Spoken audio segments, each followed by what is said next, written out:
અને આ રામદેવજી મહારાજ બાપુ છે ને અત્યારે એક રામદેવજી ને એક હનુમાન અને એક મેલડી બાપુ હવે નાળિયેર માનો ને બપોર ભડાકો બોલાવે. બોલો એવા જીવતા જાગતા બાપુ જો અત્યારે કોઈ દેવ હોય ને તો અત્યારે મને તો આ ત્રણ દેવ દેખાય છે. રામદેવજી મારે આ વાણી મેં કીધું ને કે હરભુજી ને હૈયે હરખ અપાર ઘોડલા ચરંતા દીઠ્યા રામા પીર ને આ ક્યારે બનેલું એની તમને થોડીક વાત કરું. હરભુજી રામદેવજી મહારાજના માસીએ ભાઈ થાય અને રામદેવજી બાપાને એમને મળવાનું વચન આપેલું કે હું તમને મળ્યા સિવાય જઈશ નહીં અને કુદરતને કરવું ને મળાણું નહીં અને આ જવાનો સમય થઈ ગયો. એટલે રામદેવજીએ વિચાર કર્યો કે મારે આને મળવાનું રહી જાય છે, મારે જવાનો સમય થઈ ગયો છે. એટલે એમને એમની યુક્તિ રચી અને એમના કુટુંબને ભેળું કર્યું. એ કે આમને હું જરાક જાણ કરી દઉં કે આ પાછળથી કાંઈ કરે નહીં. એટલે રામદેવજી પોતાના કુટુંબને ભેગા કરી અને વાત કરે છે કે ભાઈ મારો હવે સમય પૂરો થઈ ગયો છે અને મારી બધી તૈયારી કરો, પણ હું તમને એક ભલામણ કરું છું કે મારો દેહ જ્યારે શાંત થઈ જાય ને મારી સમાધિ થઈ ગયો પછી દુનિયા તમને ગમે એ કે પણ સમાધિની એપ ખોલવાની તમે વાત ન કરતા. કોઈ પણ તમને દુનિયા ગમે એ ભરમાવે પણ મારી સમાધિને તમે હલાવવાની કોઈ કોશિશ ન કરતા. એટલે બધા કુટુંબના કે કાંઈ વાંધો નહીં. હવે આ સમય પ્રમાણે રામદેવજી બાપુ સમાધિ થઈ ગયા. આ વાત ઉડતી ઉડતી એમના માસીના દીકરા ભાઈ હરભુજીને કાને પડી અને હરભુજી આ વાતને માનતા નથી કે નહીં કોઈ દી બને જ નહીં. રામદેવજી મને વચન આપીને ગયો છે ને એ તો સિદ્ધ પુરુષ છે, એ બોલેલું બીજું બોલે જ નહીં. મને કીધું છે હું તને મળ્યા સિવાય જઈશ નહીં, હું માનતો જ નથી, બને જ નહીં કોઈ દી. અરે કોકે કીધું પણ અમે ન્યા હતા, અમે મુઠ્ઠી માટી નાખી કે વાત બધી બરોબર, પણ હું એમ હા ન પાડું. હું ન્યા જાઉં અને ત્યાં મને પાકું થાય ને પછી હું તમારી વાત આ પાડું, બાકી હું એમ હા ન પાડું એ વાત ખોટી. કારણ કે રામદેવજીને હું ઓળખું છું. અને આ બહુ જયારે માણસો કહેવા મંડાણા ને એટલે પછી હરભુજી ત્યાંથી ઘોડા ઉપર ચડી અને રણુજા આવવા માટે નીકળે છે. અને રણુજાના સીમાડે બાપુ રામદેવજી બાપા ના ઘોડા ચરે છે ને રામદેવજી બેઠા છે. અહીંયા બાપુ હરભુજી આ વાણી એટલે કે હરભુજીને હૈયે હરખ અપાર ઘોડલા ચરંતા દીઠ્યા રામા પીરના. એમ નામ બાપુ જો ભજન બનતા હોત ને તો અત્યારે બુદ્ધિ તો આખ્યા ખટારા ભરા એટલી બતાવી છે, એમ નો આવડે. અહીંયા બે જણા હરભુજીને એમ થયું કે દુનિયા કેવી ગાંડી છે. આ રામદેવજી આ બેઠા છે મારા બેટા કે ખોટી આવી બધી વાતો કરે. રામદેવજી સમાધિ લઈ ગઈ, સમાધિ આ રામદેવજી તો હાર્યા. એ ઘોડેથી ઉતરી અને બે ભાઈ બાપુ પહાડ ભેટે ને એમ બે ભેટ્યા અને હરભુજી કહે છે કે મેં તો આવી વાત સાંભળી. એટલે રામદેવજી વાતનો ગોળો ટોળો કરી નાખ્યો. ભાઈ આ તો જગત છે, ગમે બોલે શાંતિથી બેસને, આપણે ઘણા ટાઈમથી ભેગા નથી થયા. કહુંબો બનાય આપણે કહુંબો પીએ. એ બે જણા કહુંબો પીધો અને પછી રામદેવજી કહે છે હવે તમે ગામમાં જવું હોય તો જાઓ, મારે અત્યારે નથી આવવું. એ રતન કટોરો, ગેડીઓ, અમલની ડાબલી ને બધું જે કઈ સમાધિમાં મૂક્યું હતું ને, કારણ કે આ રામદેવજી બાપાની યુક્તિ હતી બધી. અમે ભક્તિ કરતા હોય અમારી પ્રજા તો મારો નાસ્ત્રાજ વ્યવહિત કરે ને કે આ બીજા કરી જાય ને અમારી રહી જાય. આ રામદેવજી બાપાનો આવડો મોટો ઇતિહાસ છે. આખ્યાન તો તમે બધા જોતા હશો. આખ્યાનમાં બાપુ રામદેવજી બાપાના પરચા હશે, બધા બતાવે. અજમલ રાજાજી બધું સારું કામ કર્યું, બાળીનાથ બાપુએ બધું સારું કામ કર્યું, પણ એ આખ્યાનમાં બાપુ નેતલદેવનો ઇતિહાસ કેટલો છે. મારા ધારવા પ્રમાણે કઈ લાંબુ માઇલ પણ નેતલદેવનું કઈ છે નહીં. હવે રામદેવજીનું અડધું અંગ બાપુ ડાલીબાઈ કરી ગયા, નેતલદે રહી ગયા. અને આ બાપુ આપણું કાલ હવારની વાત પીપળી સવારામ બાપા ધર્મનો વાવટો ફરકે, કોક દી કાંટો મારજો ખબર પડે. જમનામાં રહી ગયા ને જબુમાં કરી ગયા બાપુ. આપડા રહી જાય. હા અમે તો રાડ્યું પાડી છે ને એમ કહે છે કે અમારી પ્રજા ભજન ન કરે કઈ પણ અવાડા ડાટા ન કાઢે એવી તો તું હમી કા રાખજે. ભજન જો બાપુ એમ બધાને ઉતરી જતું હોત ને અને આ જો બુદ્ધિ એમ મળી જતી હોત ને તો પૈસા વાળા છોકરા ઉભા વાહડા જેવા ગામમાં રખડે 40 વર્ષના. ત્યાં આપણે એમ ગામને કેટલા દીકરા છે કે આના લગ્ન જ નથી થયા, દીકરી જ નથી દેતું કોઈ. શું આ બુદ્ધિ કરવાની, શું આ પૈસા કરવાના. એટલે ઈ હરભુજી અને બે જણાને ઈ રતન કટોરો અમલની ડાબલીન ગેડીઓ રામદેવજી બાપા અજમલ રાજા માફ કરજો ભરભુજીને આપે છે અને ઈ ઘોડા ઉપર બેહી અને ગામમાં આવે અને ગામમાં આવ્યો ને આખો શોકગ્રસ્ત ડાયરો બાપુ સોરે બેઠો છે અને બધા વિચાર કરે કે ભાઈ જો ભાઈ વિયોગોના ઘોડા ઉપર બેહીને આવે અને શરમ નહીં આવતી હોય. હરભુજી બાપુ ભગાડ ધાટ કરતો ઘોડો આવતો તો બજારમાં ની ચોરે આવીને ઉભો રહ્યો અને કીધું શું આ બધા બેઠા છો? એટલે બધા કહે છે ભલામણા રામદેવજી બાપા સમાધિ થઈ ગયા 3 દી થયા. હરભુજી દાંત મીડિયા કાઢવા ઈ કે પણ રામદેવજી મને અત્યારે સીમાડે મળ્યા ને કે તમે કયો છો સમાધિ લઈ લીધી. ઈ કે શું આ ગામ આખું ગાંડું તું એક હાથો? ઈ કે પણ આ જો રતન કટોરો ના અમલની ડાબલી ના બધું મને અત્યારે રામદેવજી આપ્યું અને બાપુ શંકા જાગી અમને. આપણે સમાધિ દઈને આવ્યા ને પછી કે વાંસ માસુ મારી નીકળી ગયેલા હાલો ખોદવી. આપણા જ આપણું લોહી પી ગયા છે. આખી દુનિયામાં બાપુ ઇતિહાસ ખોલવા જ ખોલજો. અને અહીંયા બાપુ સમાધિએ ગયા અને બાપુ આમ તૈયારી ઘા કરવાની તૈયારી કરીને બાપુ આકાશવાણી થઈ. એ તમારી જાતના મેં તમને પહેલા કીધું હતું ઈ કે આ હવે તમારે અહીંયા કાયમ દુકાળ પડશે અને કાયમ માગી ખાજો. હવે હું સૌરાષ્ટ્રમાં જાઉં છું બાપુ. પહેલું પીરાણું આપણું બાપુ ગેબીનાથ અને પાળિયાદ બાપુ અહીંયાથી અહીં વ્યૂ આવ્યો. વિચાર કરજો કોઈ ગામ એવું નહીં હોય કે રામદેવજી નું મંદિર ન હોય કે રામદેવજી બાપાના વાવટા નો ફરકતા હોય કે રામદેવજી બાપાનું મંડળ ન હોય એવું કોઈ ગામ ન હોય. તમે આંટો તો મારી જુઓ કેટલી એની બાપુ સુવાસ કેટલી. અને રાજસ્થાનમાં બાપુ તમે જોવો ને જીવા ન હોય તો આંટો મારજો નકરી ધૂળ ઉડે વાતમાં કાંઈ છે નહીં. બાકી જો રામદેવજી ના શબ્દો ઉપર ઉભા રહ્યા હોત ને તો આજ રાજસ્થાન હોનાનું હોત. મારા બાપ અહીંયા કોઈ દી કોઈને ભૂખ કે દુઃખ ન હોત. આજ આપણે બાપુ આપણી માથે કૃપા કેવડી. આ તમે માંડવા ઉભા એના ઉપર નક્કી નથી થતું. આપણી માથે આ વરસાદ વરે છે બાપુ. આ કૃપા કેવડી એની. હવે અહીંયા તો એની જન્મ ભૂમિકા હતી. અહીંયા એનું કુટુંબ હતું અને બધું અહીંયા હતું બાપુ. એને તો શું ઘટત એમાં શું બાકી રહે. અને જેટલી આપણી આ દેહાણ જગ્યાઓ છે ને બાપુ બધે અહીંયા પીરનો પંજો છે. એક લખવું હોય તો લખી લેજો. અને પીરની પીરાઈ વગર બાપુ હરિહર ક્યાંય હાલે નહીં. કેવડી બાપુ આ પીરની કૃપા કેવડી. કચ્છ કાઠિયાવાડ સૌરાષ્ટ્રમાં તમે જાઓ અને રામદેવજી બાપાનું બાપુ ક્યાંય મંદિર ન હોય એવો દાખલો નહીં હોય. જેમ બજરંગદાસ બાપાનું મંદિર ન હોય ને એવી રીતે બાપુ રામદેવજીનું મંદિર ન હોય એવો કોઈ દાખલો ન હોય. કેવડી બાપુ એની સુવાસ કેવડી. અને આ આકાશવાણી થયા પછી હરભુજીને બાપુ પછી ખબર પડી હો અરે તારી ભલી થાય તારી. રામદેવજી તું ખરેખર વ્યાઈ ગયા તા તો મને વચન પાળવા વચન દેવા વચન નિભાવવા માટે મને મળ્યો હતો. અને પછી બાપુ હરભુજી રોયો હો બાપ. અરે રોવામાં બાપ અરે મારા બાપ હું તને ઓળખી ન હોય કે હું તારા પગ ન ચાલી કે મારા બાપ તે મને અંધારામાં રાખ્યો. પછી રોતો રોતો કહે છે કે હવે મારે તને મળવું હોય તો કે હવે સમય વિયો ગયો ભાઈ. એટલા માટે આજના સંતોય કહે છે કે તમે રામદેવજી મહારાજનો પાઠ કરો, ચોખા ઘીની જ્યોત કરો, ગુગળનો ધૂપ કરો, થોડી ધજા કરો અને 5 મારા નામના ગાણા ગૌરવજો. હું કોઈ પણ સ્વરૂપે હાજરી આપીશ. બાકી જ્યોત ઉપર ભરોસો રાખજો. બાકી હવે હું તમને ભેગો નહીં થાઉં. આ રામદેવજી બાપાનું પ્રમાણ છે. તમને ભરોસો હોય કે ન હોય બાકી અમને ભરોસો છે કે આમાં ક્યાંક બેઠો હોય 100%. અને અમે આ એને જ સંભળાવીશું. તમને કઈ સંભળાવતા નથી. હા અમે તો એમ કહે છે કે અમે આખી રાત રાડ્યું સાંભળે રાડ્યું પડી એકાદી અમારી રાડ સાંભળજે. બાકી અમારે તમને કઈ વેરાગ નથી લગાડવાનો. આ તો ગંગા હાલી જાય. પીવો ન પીવો તમારી મોજ. બાકી અમારે કોઈની પાસેથી કઈ લેવું નથી.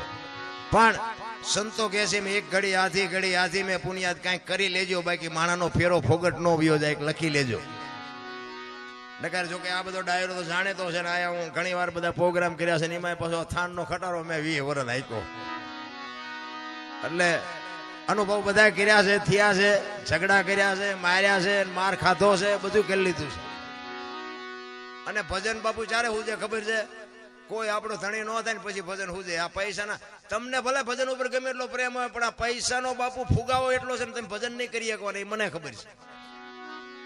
આ પૈસા અને ખૂટવાના નથી. પૈસા ખૂટીને જ ભજન હુજે. પૈસા તો ખૂટવાના નથી કારણ કે માણસની માંગ જ એવી છે. રાત નથી હળીએ જ એવા સીડ્યા છે. આમ રોજ ઢળી આવે. રોજ ઢળી એમ કે કાલે એટલા હતા ને આજે એટલા વધ્યા, કાલે એટલા હતા ને આજે એટલા વધ્યા. ઓલો ઉપર બેઠો બેઠો ગણે છે તારા શ્વાસા કાલે એટલા હતા ને એટલા ઘટ્યા, એટલા હતા ને એટલા ઘટ્યા. હિસાબ રાખવાનો છે કોઈ રાખતું નથી, પૈસાનો જ રાખે છે. ને કે વાતમાં કાંઈ છે નહીં, હળવા ફૂલ થઈ જવાની મજા છે. માણસ જન્મે ને 2-2.5 કિલોનો હોય, 60-80 100 વર્ષ જીવે ને પછી મરી જાય ને શમશાનમાં હળગાવી દો ને પછી રીખ્યા ભેળી કરીને જોકો એટલે 2-2.5 કિલો જ થાય. આ એટલો વાંકો લોહી પીવે. વાતમાં કઈ લાંબુ છે નહીં, લાવ્યા નથી ને કઈ લઈએ નથી. તમને એક જ વાત કરું, 84 લાખ યોની છે એવું મહાપુરુષો કહે છે ને. 84 લાખ જીવ છે, આપણે ગણવા નથી. પણ મારો કહેવાનો મતલબ એ છે કે રૂપિયા હાટું માયા હાટું બથોડા ભરતો હોય માણા એક જ. કોઈ કૂતરા કાગડા ભૂંડા ઘોડા ગધાડા કોઈ પૈસા હાટું મથે, અને કોઈ જીવ ભૂખો રહેતો હોય તો કયો, અને માણાનું ભરાતું હોય તો કયો. આ કૂતરા બજારમાં ઉતાવે ને હું તો આમ ચારેક નીકળું ને આમ કૂતરા ઉતાવે તો મને ચારેક એના આમ જોઉં ને મને મારા દીકરા વાળું પાણી કરીને ઉતા ને ઘસઘસા. આમને કાંઈ ઉપાધિ છે, ધાબુ ભરવું છે ને છોકરો પરણાવો છે ને ચૂંટણી લડવી છે ને કાંઈ લોહી ઉકાળા છે ને. કે આપણા જેવું જ છે ને, એનું જીવન તો એનું એવું જ છે ને. ખોરાક જોવે છે, પાણી જોવે છે, હવા જોવે છે, આપણી જેમ બચા પેદા કરે છે, સંડાસ પાણી. આ તે તમારા મારા જે જીવન આરે જે જરૂરી છે એ બધું એને છે. પણ બાપુ કોઈ જીવ જો ભૂખ્યો રહેતો હોય તો મને બતાવો. કીડીને કણ હાથીને મને 1000 હાથ વાળો દે છે ને, આપણને ભરોસો નથી. ને કે તમારો મારો બાપુ માના ઉદરમાં હજી જન્મ ન થયો હોય ને, જન્મ થયા પહેલા બાપુ બધીએ ભગવાન વ્યવસ્થા કરીને જ બેઠો હોય છે. દૂધની વ્યવસ્થા હોય, તમારી પથારીની વ્યવસ્થા હોય, તમારું લાલન પાલન કરવા વાળી હોય, નવરાવા ધોરાવા વાળી હોય. અને ગમે એટલું જીવો ને પછી મરી જાવ ને, લાકડા તૈયાર હોય ને ઉપાડનારા તૈયાર હોય ને દિવાળી મૂકનારા તૈયાર હોય ને ઘોંકા મારનારા તૈયાર હોય. હવે પહેલું ને છેલ્લું બે તૈયાર છે તો વચલું નહીં તૈયાર કરી રાખ્યું હોય. પણ વચ્ચે થોડુંક શું થોડાક મોટા થાય ને થોડીક બુદ્ધિ આવે ને એટલે બુદ્ધિના ગાળિયા થયા. હું આમ કરી નાખું, હું આમ કરી નાખું, હું આમ કરી નાખું. એટલે પણ કઈ ન બને. ઘણા નથી કહેતા અમારે કોઈની જરૂર નથી. એટલે આ દુનિયામાં આવવા હાટું 2 વ્યક્તિની જરૂર પડે. અને આ દુનિયા છોડીને જાવ ને તેથી 4 વ્યક્તિની જરૂર પડે. આવીએ નથી એકાતું, જઈએ નથી એકાતું. શું મારે જરૂર નથી સોટ્યા છો. અરે માણસનો અવતાર મળ્યો છે રામ. અને મને તો એમ થાય સતયુગ ને દ્વાપર ને ત્રેતા ને બધું જવા દો ને બધા કહે છે કળિયુગ છે. અત્યારે શું ઘટે છે? શું અત્યારે ઘટે છે? હું એ મને કયો તો વાહન મકાન રૂપિયા લોટા હવામાં ઉડે વગર દોડે વાતું થાય, હિલોળા કરે એવું નથી. પણ તોય રોવે છે, જ્યાં જાવ ત્યાં બધા રોવે છે. આપણે એમ ખરા અમને જોવે છે શું એ નથી ખબર પડતી. એક પાસે જાઓ તો કે ધાબુ ભરવું છે છૂટા નથી, બીજા પાસે જાઓ કે ડોબું વિયાણું દોવા નથી દેતું, બીજા પાસે જાઓ કે છોકરાને બહુ તેડી ગયા વેવાય મોકલતા નથી, બીજા પાસે જાઓ તો કે છોકરાને પોલીસ વાળા લઈ ગયા જામીન ચડતા નથી. આપણે ક્યાં રોવું? આખી દુનિયા રોવે જ છે. ઈશ્વર મારે મેળવવો છે એના માટે બાપુ નરસિંહ રોવે, મીરા રોવે, જેઠીરામ રોવે, દાસી જીવણ રોવે કે મારા બાપ તે માણા બનાવીને આ દુનિયામાં અમને મોકલ્યા અને તું અમને જો ભેટો ન થાય તો અમારો અવતાર ફોગટ વિયો જાય. બાપુ કોણ રોવે છે? કોઈ રોતું નથી રામ. અત્યારે આપડા બધા ભક્તિઓ કરીને માંડવા નાખવી શું કામ નાખવી? મારા જેવું હાસું કોઈ નહીં કે આ શેલી ઘડી સુધારવા, બાકી વેરાક બેરાક કઈ નથી ફાટી ગયો. ઓલા ભાઠા પડેલા કોક ને ભાળવી ને આપણે એમ થાય કે આવો વારો ન આવે તે હાટું આ માંડવા નાખે બધું. હા બધું વિચારવા જેવું છે. બાકી ઠેક સુધી બાપુ એક રંગાનો ઉજળા, જેના હાડમાં હલકી ન હોય વાત એને દુનિયા માને. સમય આવે ને વળી જવાય. આ વળી નથી હકતા ને ત્યાં ખાડમાં જઈને પડે. અમે હુરાભાઈ ને અમે અત્યારે જ ગાડીમાં બેઠા બેઠા વાત કરતા હતા. મેં કીધું આ હમણાં કઈક ઓલું ચેકિન બેકિન કઈક આવ્યું ને બધું ઢીબી નાખ્યું. બધા કે ખાડા બોરવા માંડ્યા ને વાહન લઈ ગયા ને આમ કર્યું ને તેમ કર્યું. પણ મેં કીધું આ હું 81-82 ની સાલમાં આવ્યો ને, હું ગાડીમાં આવ્યો ને તારે મેં કીધું હારું પગમાં જોડું નહોતું કોઈને. અને બધા જાણતા હશો તમે કે આ વાત કરું છું ને તમને ખબર છે એવું નથી. તેથી કેવી પરિસ્થિતિ આ પંચાળની હતી. અત્યારે 4 વ્હીલું લઈ લઈને ફરે છે તોય બાપુ પાસા જ નથી. હજી ઠગડી લઉં લ્યો ઠગડી લ્યો. સંતોષ જેવી ચીજ નથી. આપણા ગઢાએ હોની નોટ નહોતી ભાળી, પણ બાપુ એમના કાળજા કેવા હતા. એક રોટલાનો લોટ હોય અને માગણ આવે અને ઈ રોટલો બાપુ એને દઈ દે. કાલ આપણે એક દી ભૂખ્યા રહી હું ફેર પડે? આને બિચારાને કોણ રોટલો દે? એક રોટલામાં જો બાપુ આવડા મોટા કાળજા હોય અને અત્યારે 1000 મણ થાય તો કે અમારે જ્યાં કઈ જીવ જ નથી, મરો ન જીવ હોય જીવ જ ભિખારી થઈ ગયા ભલામણ. નકર ટાણું મળ્યું છે મારા રામ, એક હળવા ફૂલ થઈ જાવ ને બાપુ મોજ આવે જીવન જીવવાની. દાસી જીવણ એને ગુરુ કે 18માં બાપુ ભીમ મળ્યા એવું કે છે. એટલે એ દાસી જીવણ જ્યાં ભજન ગાય ને ત્યાં બધું સત્સંગ કરે, ભજન કરે, અને પછી બધાને એમ કે ભાઈ કોઈને કાંઈ પ્રશ્ન મૂંઝવતો હોય તો મને કહેજો. રામાયણ, ગીતા, ભાગવત કોઈ પણ પ્રશ્ન, કોઈને કાંઈ તકલીફ હોય તો મને કહેજો. હવે આ વાત ઉડતી ઉડતી ભીમ સાહેબ ના કાને પડી કે બાબુ એક દાસી જીવણ કરીને એક છે ભગત, પણ બાબુ ઓહો કેટલો જ્ઞાની પુરુષ કે કોઈ પણ તમને પ્રશ્ન મૂંઝવતો એના જવાબ આપે. ભીમ સાહેબ કહે છે કે એમ? તો કે હા. તો કે આની પાસે ક્યાંક પ્રોગ્રામ હોય તો કહેજો, મારે સાંભળવા આવવું છે. અને ઈ જ ગામમાં બાપુ દાસી જીવનનો પ્રોગ્રામ, અને કોકે ભીમ સાહેબ ને કીધું કે ઓલા દાસી જીવન આવ્યા છે, તમારે સાંભળવા આવવું છે? કે હા હા, કે મારે સાંભળવું છે ને. અને દાસી જીવનના પ્રોગ્રામમાં બાપુ વાહે આમ ભીમ સાહેબ બેહી ગયા વાહે જોડામાં, અને જોડામાં જ બેહાય, કોઈ નો કે કાકો જાય. હા, બહુ ગાડલા ઉપર ચડવાની બહુ નો ભી મારવી. પછી કોઈ મોટા માણા આવે ને થકાવીને જોડામાં કાઢે, એના કરતા પાદરા જોડામાં બેઠા હોય કોઈ નો કે. ભીમ સાહેબ બેહી ગયા અને પછી ભજન ની સંતવાણી ચાલુ થઈ, અને દાસી જીવન પછી વચ્ચે બંધ કરીને કહે છે કે કોઈને કાંઈ પ્રશ્ન મૂંઝવતો હોય તો કહેજો, રામાયણ, ગીતા, ભાગવત વિશે. અને તરત જ બાપુ ભીમ સાહેબ ઉભા થયા, બે હાથ જોડીને કીધું કે મારો એક પ્રશ્ન છે. એ કે આ બાજુ આવો, આ બાજુ આવો. કોણ છો તમે? એ કે હું તો ભીમ સાહેબ મને કહે છે બધા, પણ મારો એક પ્રશ્ન છે બાપુ, મને પ્રશ્નનું સમાધાન કરી દો. એ કે બોલો શું છે? એ કે આપની ઓળખાણ મારે જોવે છે. દાસી જીવન કે મને તમે નથી ઓળખતા, આવડું છોકરું મને ન ઓળખતું હોય એવું ન બને, તમે નથી ઓળખતા? એ કે છોકરું ઓળખતું હશે પણ હું નથી ઓળખતો, મને એટલું એક ઓળખાણ કરાવો, આપ કોણ છો? એ કે દાસી જીવન કે ને ઈ મારું નામ, કે ઈ તો આ પૂતળાનું નામ છે, હું તમારું નામ પૂછું. અને ભાઈ દાસી જીવન હલવાણા. પછી વિચાર કરે છે કે આ છાતી ના ગાલ ના કપાળ ના માથું તો દાસી જીવન ક્યાં? અને ભાઈ ઉભા થઈ અને ભીમ સાહેબ ના પગમાં પડ્યા. બાપુ મને આ ખબર નથી કે હું ઠેકડા મારે સાનો મનો હળવો રે ને. પછી બાપુ 18માં ગુરુ એ ભીમ મળ્યા, ને પછી બ્રહ્મણા ભાંગી. તમને મને ચા ભાંગે એવું જ હતું. સંતોની બાપુ ચોટ હોય, સંતના એક શબ્દ હોય. મારો હું હમણાં મેં વાત કરી એમ, આપણે આપણું હારા માણામાં નામ જ નથી મારું, આ તમને કહી દઉં. તમે બધા ભલે અમને બોલાવતા હોય, પણ સંતો પાસે થોડુંક ગણિત થયું ટૂંકમાં. સંતોએ મને માણા બનાવ્યો એટલા માટે, બાકી આપણું હારા માણામાં નામ નથી. આ સંતોએ બાપુ જો આંગળી ન પકડી હોત ને તો હું અત્યારે ઉપર વિયો ગયો હોત ને કામ આલ્પા હોત. આ તમને કહી દઉં, આ સંતોની કૃપા છે, સાધુની. બાકી આમ બંદૂક લઈને સામે ઉભો હોય ને તો આપણને કઈ ફેર નતો પડતો.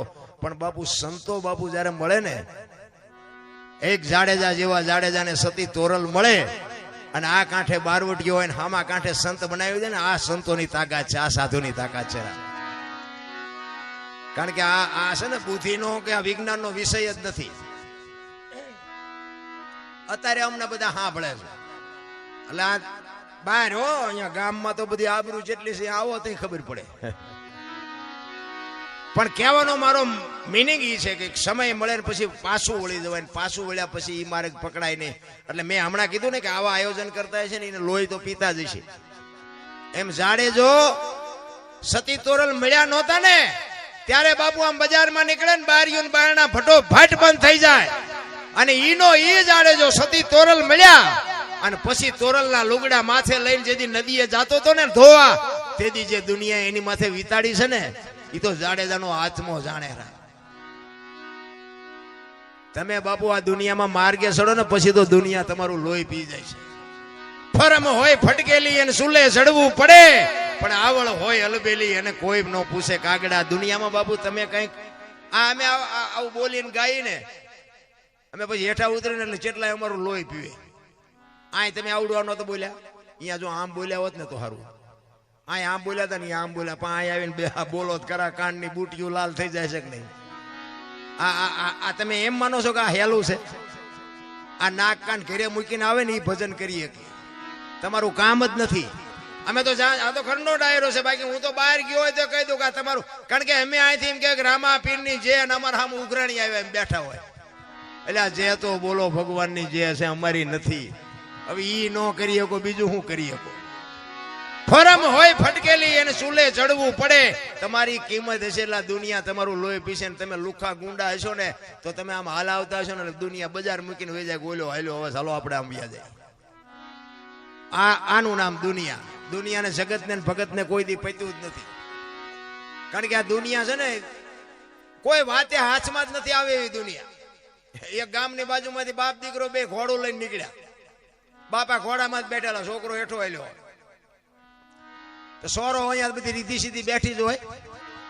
સોરા પાસેથી નીકળ્યા ને બાપા ઘોડામાંથી, એટલે ઓલા બેઠાથી શું કે ખબર કે ગઢ આખો ઘોડા ઉપર ચડ્યો, ઓલું ફૂલડા જેવું છોકરું હેઠું આલ્યું, જાણ શરમ આવે. એટલે ગામ બહાર નીકળીને પછી એના બાપાએ કીધું એના છોકરાને કે બેટા એક કામ કરીને કે હું હેઠું આલ્યો, તું ઉપર ચડી જા. બીજું ગામ આવ્યું ને કે જુવાન જોત ઘોડા ઉપર બેઠો છે, ડોહાના બિચારાને ટાંટિયા તોડાવે છે, શે શરમ. પછી બહાર નીકળીને કે બાપા એક કામ કરો ને કે હું કે હાલો આપણે બે જણા બે જઈએ. એ બે જણા બેઠા ને પછી બીજું ગામ આવ્યું ને કે આમને છે કે દયા જેવો સાટો બે સોટ્યા છે, બે જણા ને બે. પછી બહાર નીકળીને કે બાપા એક કામ કરી કે હું કે ઘોડું ભલે ને હેઠું વાય હાલ્યું, હવે આપણે હેઠા હાલ્યા જઈએ. બીજું ગામ આવ્યું ને તો કે આ ઘોડાને પૈસા હું કામ ખર્ચ્યા છે, બે ટાંટિયા તોડીને હાલ્યા જાય.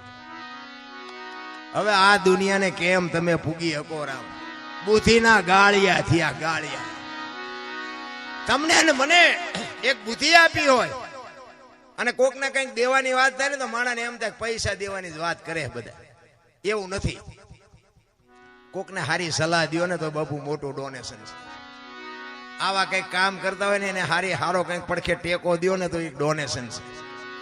એક એસટીમાં તમે ચડ્યા હોય અને તમને જગ્યા મળી જાય અને કોઈ બેન દીકરી ચડે, કોઈ વૃદ્ધ બાપા ચડે, કોઈ વૃદ્ધ માજી ચડે અને તમે ઊભા થઈ અને એને જગ્યા આપી દો તો આ મોટું ડોનેશન છે. દેવાની વસ્તુ નકરી પૈસા નથી. હારી સલાહ કોકને દો ને તોય બાપુ મારો નાથ નોંધ કરે. પણ આ જગતને મેં કીધું એમ કઈ પુગાય એવું નથી. આમ સવારના પોરમાં બસ આમ ગામમાંથી ઉપડે ને એટલે આમ વેલો પગી ગયો હોય ને એટલે બારી પાસે બરોબર આમ જગ્યા મળી ગઈ હોય ને પછી બસ ઉપડે ને આમ કેવી વાતો કરે ખબર કે જીવવા જેવું આવ્યું છે ને આપણા ગામમાંથી બસ ને ઠેઠ શહેર સુધી ને જુઓ જગ્યા ના હવા આવતી હોય ને આમ તમે જુઓ તો એવી વાતો કરે.